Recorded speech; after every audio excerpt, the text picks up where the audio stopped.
Tyrone Mings seems like a bit of a ticking time bomb right now. He has done the same ACL twice in a row and has now come off for Villa twice since coming back from injury with further knee-related problems. And you just wonder, how long does he have left? So is this an issue for Aston Villa? Well, I'm here to tell you some good news.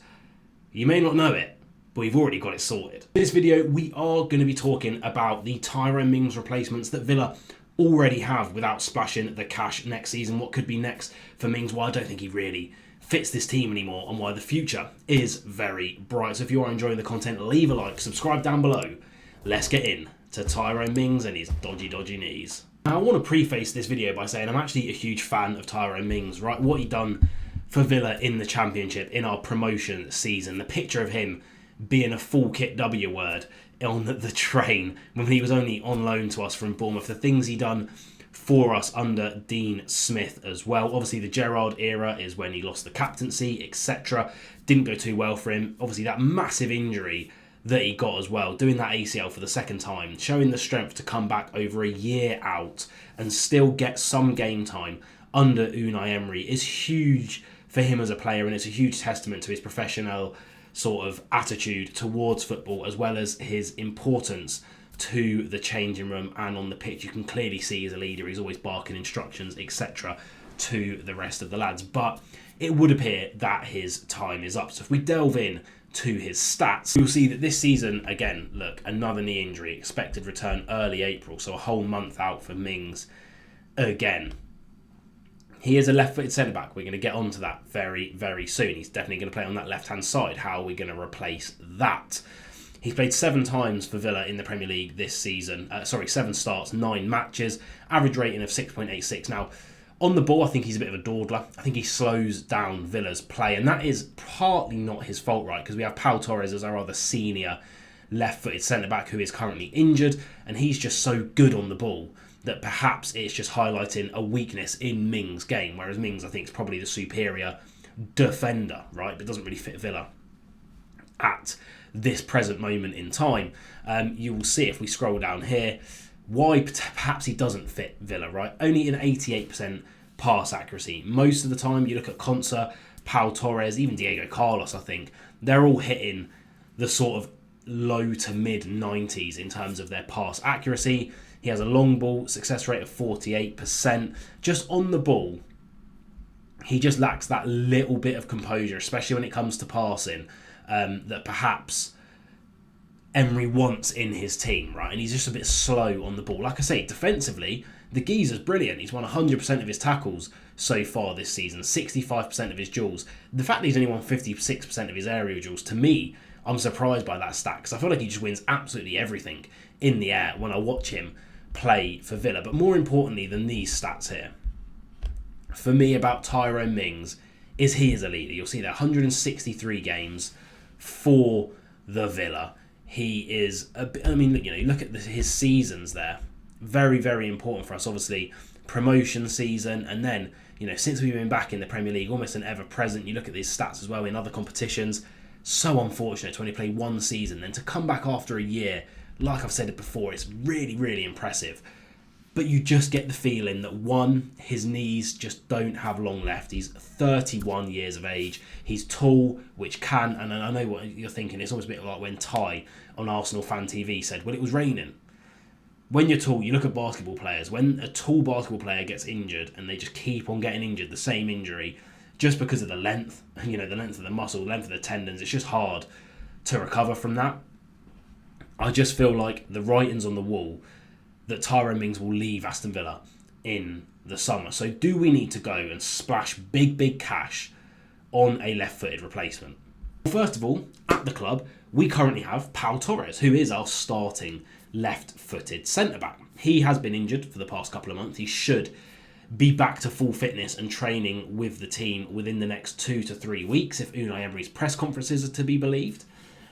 So he's there, right? And you'd imagine, unless Emery is drastically going to change his plans, that Pau Torres will be our starting left-sided centre-back next season. He's in his prime. He's, 27, 28 years of age. Yes, he's not the best defender. He's not the best physically.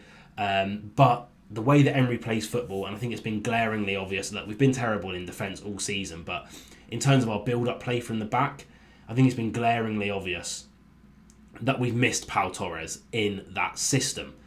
Now, it's been counteracted a bit by the fact that Yuri Tielemans, who for me is our player of the season so far, has been playing in that deeper role and picking the ball up a little bit deeper, which allows Mings to have a little bit less of time on the ball and not be the one spraying the balls forward.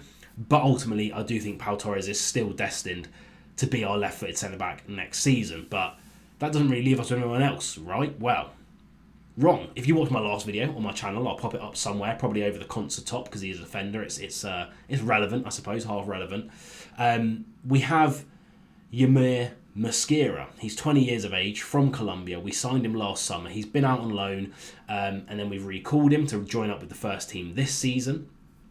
He's just had an incredibly successful campaign with the Colombia under-20s team as they finished third in the under-20 Conan Ball Championships, qualifying them for the under-20 World Cup. And he's very, very highly thought of, very highly regarded in Colombia. And he was personally scouted by Monchi. He was so impressed, he said, we have to go out and get him. He's going to be a really, really key player for us. And he's very similar to Mings in terms of he's 190 centimetres tall. He's very, very good on the ball, and he's a very physical player. So will he be our number 2 next season? Well, good news is we have even more options. And we're going to kick it off with a player I've already done a video on this channel, but it was a long time ago. And since then, the transfer has been officially announced and confirmed. And this is one, guys, honestly, I'm so excited about this kid joining us in summer. And he is definitely 100% going to be part of the first team setup. And that is Yassin Ozcan, or Oshan. Again, pronunciation isn't my strong point. Someone correct me down in the comments below. But come on, he is a left-footed centre-back. And you might be thinking, well, he's only 18 years of age. How's he going to be so important to the first team? 18 years of age, he has played 83 times in the top division of the Turkish Super League for Kasim Passer. He's played 23 times this season, getting 22 stars, operates comfortably as a left-footed centre-back, can also play on the left-hand side of defence and even a little bit further forward. He is left-footed. He is 187 centimetres tall already. He is rapid. He is a fantastic player. Now, the video that I've already done on my channel, I'll throw a link to it in the description below. That showed a few highlights of him. Today we're just going to be looking at these stats because they are mightily, mightily impressive for him. Now again, he's playing in the Turkish Super League. He's playing for a team that's about mid-table, if not a little bit below, I believe.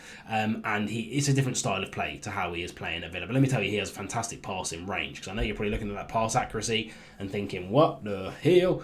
But you look at the amount of passes that he is actually completing. His expected assists for his position, 95th percentile. His successful passes, 881 of them, puts him in the top 15th percentile for centre-backs in the Turkish Super League. Again, accuracy he needs to work on, but the amount that he's completing is very, very good. 56 puts him in the top 20th percent. Even the chances created, top 15%. His successful crosses, top 3% for centre-backs in that league. And he actually completes a very decent amount of said crosses. And defensively, again, fantastic on the ball. 13 completed dribbles on a 61% dribble success ratio. That's actually pretty damn good for a centre-back. 1,500 touches as well. 23 tackles, top 10th percentile in the Turkish Super League, winning 65% of the tackles along the way. That number would be a lot higher percentage-wise if that was in the Premier League. Obviously, better attackers, centre-backs, they would tackle less in the Premier League, to be fair. It's all about waiting for that mistake, isn't it? Like Ezri Konsa does. He's brilliant at it. 100 duels won puts him in the top 86th percentile. The same aerial duel win percentage as Tyrone Mings that we have looked at earlier on in this video. He's also won 44 aerial duels. 43 interception, again, puts him top 97th percentile in that league. 86 recoveries as well, top 92nd percentile. He's been dribbled past 19 times, something he's going to have to work on. He's not the finished product, he's not the finished article. He's not a shiny, world-class player ready to join us, but the potential this kid has and how good he is at 18 years of age is impeccable. So, maybe he's our number 2 next season. We have Yassin Ozcan, Pau Torres and Mosquera. I think that good transfer business and good scouting has put us in good stead. But wait! Of course, there's a little bit more. Now, ignore the fact that Swinkels is down as a right-footed player on FootMob. He is left-footed, right? There's no ifs, ands or buts about that. He is left-footed. He's 190 centimetres tall, currently 21 years of age, on loan at Bristol Rovers from Villa. He's very highly thought of, this Dutch centre-back. You can also play left-back as well. He is pretty much touted to be like that next graduate from the Aston Villa Academy that breaks through to the first team, similarly to the likes of, you'd imagine, Caden Young, Ben Braggio, how Jacob Ramsey did a few seasons ago. Those types of players, he is touted to be that next generation. And this feels like his coming of age loan. Go out, get some regular first team minutes in proper men's football, not under 23 academy football, in men's football, and then come back and he'll be in the conversation of being in that first team next season. Already this season for Bristol Rovers in League One, he started off fantastically. 3 games, he's already got a goal, which was a beautiful header from a free kick situation. Again, he's a giant, and he looks massive on the football pitch as well. Built like a brick poo house as well, may I just add. 7.26 rating so far as well. If we go down, the stats on him actually haven't been collected, unfortunately, due to the fact that he does play in that lower league. The stats aren't even available for the Premier League too, but trust me when I tell you, Swinkels will be in that conversation. That's why I'm happy to see Tyron Mings perhaps go to a bottom half of the table team in the Premier League to continue his Premier League career, carry on playing in the Premier League and getting regular game time. I think he deserves it because his attitude is spot on, his professionalism is spot on, and I just wish the best for him, to be honest. I know it sounds a bit cringy because he's going to probably leave the club, but you know what, he's done so much for Villa. I don't think he'll be leaving on bad terms. It's not going to be like a Jack Grealish situation where he's forcing himself out the club or whatever, going for the clout, going for the money, going for the trophies where you play 10 games a season off the bench. He'll be going for the right reasons, to play football, which is ultimately what he wants to do. He's a professional footballer, and I don't think Villa fans would ever hold it against him. But I also don't think, again, FFP, PSR, apparently we're being fined for breaching the European spending regulations in regards to being in the Champions League and Conference League last season. I don't even know what that is all about. Honestly, it's so confusing. I think with the players that we have, the clever transfer of Yassin Ozcan, Mosquera coming back into the club, and Swinkels having his coming of age loan, hopefully, at Bristol Rovers, I think we're covered.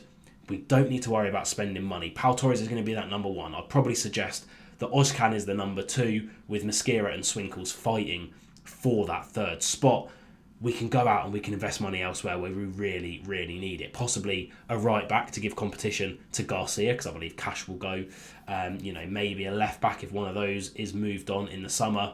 Some more midfielders, some more attackers, yada, yada, yada. The 40 million buy option on Marcus Rashford after his 2 assists versus Chelsea could very much be on the table. I think that's the way it's going to go. I'm happy with the transfer window. I think Mings is a ticking time bomb. I'm not sure how much longer his knees have left in him, but I thank him for his service.